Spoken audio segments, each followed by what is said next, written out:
Қайырлы күн.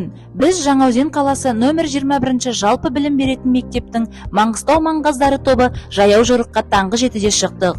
Жорықтың маршруты Маңғыстау облысының Түпқараған ауданы Таушық ауылынан 30 км солтүстік-батыс бағытта орналасқан Шақпақ-Ата Сұлтан-Өпі тарихи-мәдени ескерткіштері және жығылған шатқалы.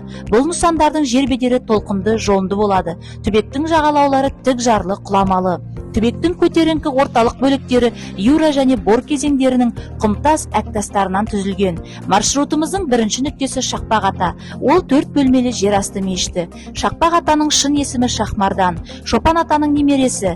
1965-68 жылдары Медоев зерттеген. 1982 жылы 26 қаңтарда мемлекеттік қорғауға алынған. 2008 жылы 21 наурызда қаулыға өзгерістер енгізіліп, 2015 жылы 30 наурызда тарихи-мәдени ескерткіштер тізіміне енгізілген. Маршрутымыздың келесі нүктесі Сұлтан-Өпе жерасты мешіті. Қорым 1982 жылы жергілікті дәрежеде мемлекет қамқорлығына алынған. Зиярат орны және Сұлтан-Өпе кесенесі тік қойылған ағаш сырықты шеңберлі қоршау түріндегі әулие Сұлтан-Өпе қабірі бастап тұр. Жерасты мешіті зияраттың біршама қашықтықта солтүстік-шығысқа қарай орналасқан. Сұлтан-Өпе мешіті жердің тастақ қабатынан ойылып салынған. Мешіт теңіздің солтүстік жағажайының оңтүстік-батыс бөлігінде орналасқан. Ескерткіш 2003 жылы зерттелген. Жерасты мешіт бірнеше камералық бөліктерден 9 бөлмеден тұрады. Бұл жердің көріктілігі мен әсемдігі көрген адамды өзіне еріксіз тартады.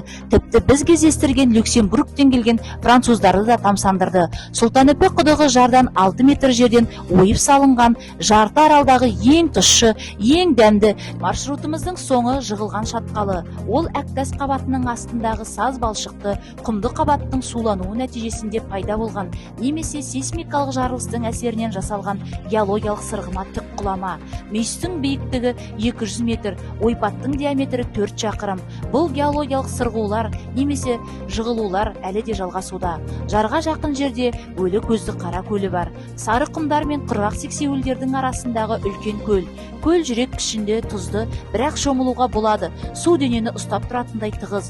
Өткен жылғы көрсеткіш бойынша Маңғыстауға сапарлаған саяхатшылардың саны ішкі және сыртқы туристерді қоса есептегенде шамамен 200 мыңнан асты. Алайда жығылған мен көзді қара туристердің құлақтарына жетпегендіктен олардың басым көпшілігі Бозжыра, Бекет ата, Шерқала мен Каспий теңізіне барады. Біздің мақсатымыз алдымен өз тарихымызды, туған жеріміздің тамырын тану, ұғыну және туристерді тарту.